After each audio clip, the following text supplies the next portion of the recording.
We'll get some space and be good to go. Yep.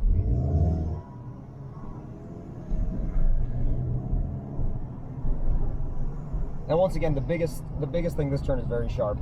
The biggest thing in this first session is visually identifying where everything is. Okay. Especially, not only the corner workers, obviously you can see one right there, but not only the corner workers themselves, but the electronic flags too.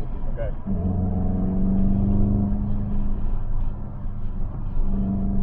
Always check. Even if you know it's like the first, you know, the first lap of a session, still always check.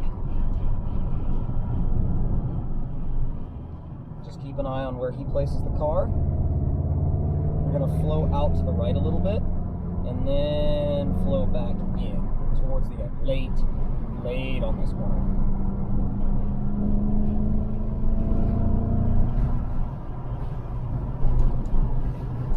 And brakes. Also, since you're recording, I don't know how much talking you would like me to do. I can point things without talking. Oh, no, you talk away. Okay. Cool. That's going to be your electronic flag station over there. Yellow? Yep.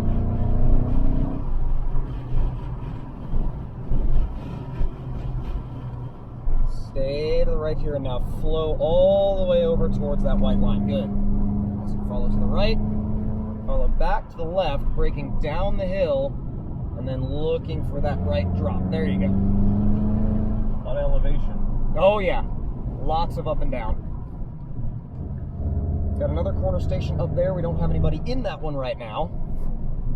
And another electronic flag over to the right.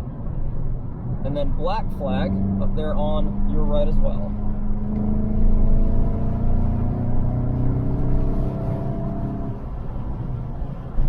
Turns 15 and 16 are very long. Very long.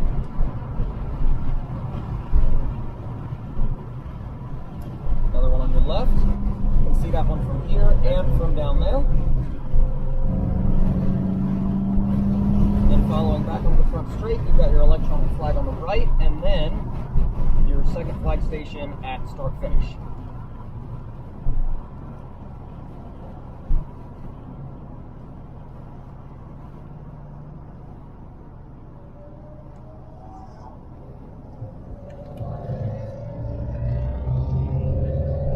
Waiting until the last minute like that on turn one will give you actually a lot more room to accelerate. All right.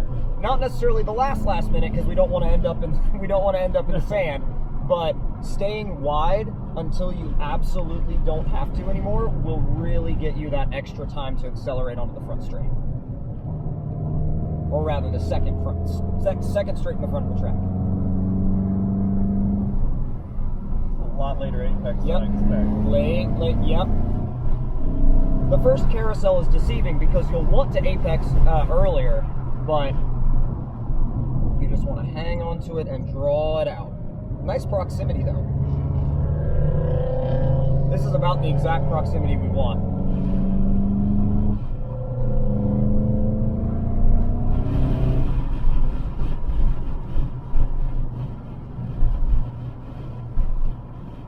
I don't want to make him feel uncomfortable. I'm going to want both hands, except for when you're not shifting, or when you are shifting.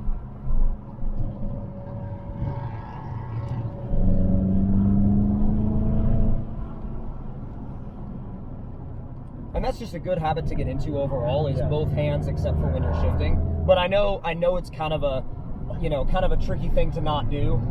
It was a tricky thing for me to not do for the longest time. Now, as you come down that hill, you'll follow out to the right side of the track and then let the car trail you back into the inside as you flow back to the outside again. And then right here past this marker on the right, you'll start to flow back towards the inside curving. Not all the way to it, but flowing towards it. And then this will set you up for 16.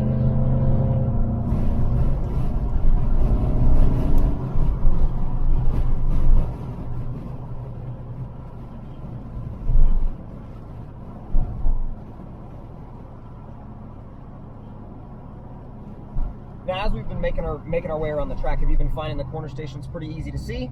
pretty easy to spot. Yeah, well, I've kind of been keeping my eye on the car in front of me, so I need to kind of find a way to scan both. But I see them. Quick scan. It's always going to be just a little bit of a quick scan. Obviously, you want that focus on the car, but not too much. If you fixate on the car, that can become an issue real quick.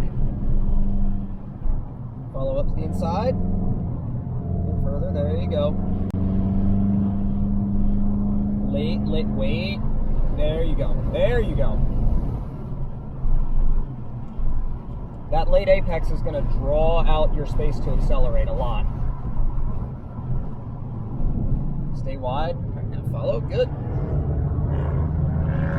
There you go.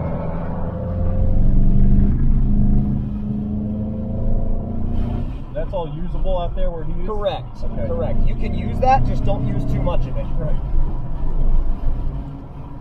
And brakes. And follow through. And brakes as you stay wide and then follow down to that inside. Good.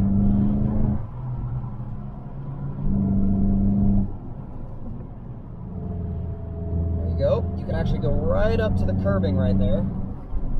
Easy, and let it trail to the outside, and then continue to follow through.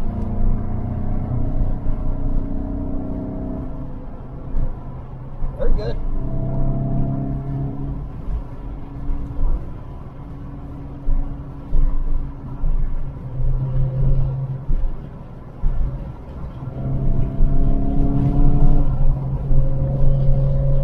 Once again, identifying that electronic flag on your right. Okay.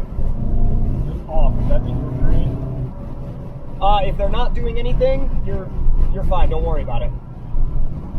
Like if there's nothing flashing, nothing to worry about. And end of session. Cool down lap.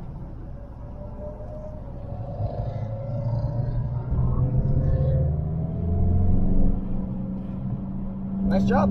Thanks. That was fun. Got heated up a little bit towards the end there. Yeah. How did it feel kind of like identifying everything for the first time and sort of seeing the surface? It's a fun track. Yeah, it is a lot of fun. There's a lot of turns.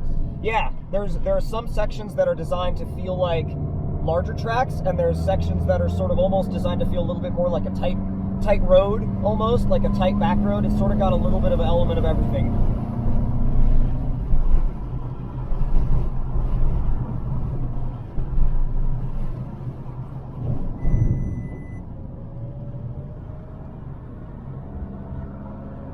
Oh no, your proximity got angry. Yeah. And of course, we've got standing caution.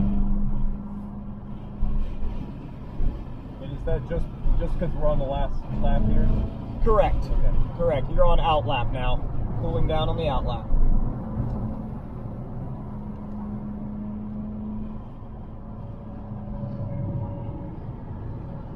And of course, as we get further on into the day, and you work a little bit more on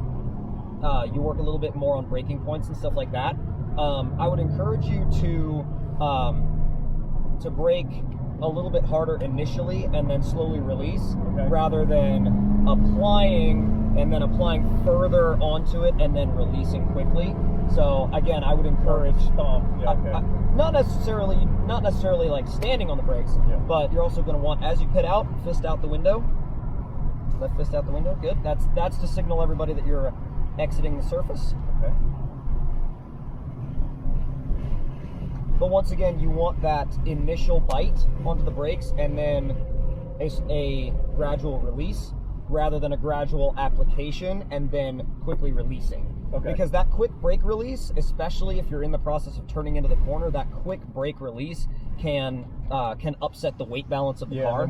Then we're moving a little bit too much. Yeah.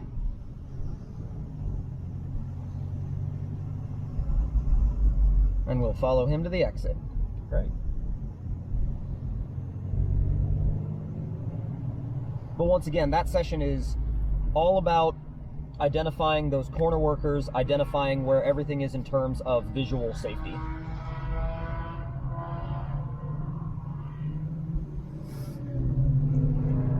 lot to soak in all at one time. Oh, you'll have plenty of sessions to soak it in for sure.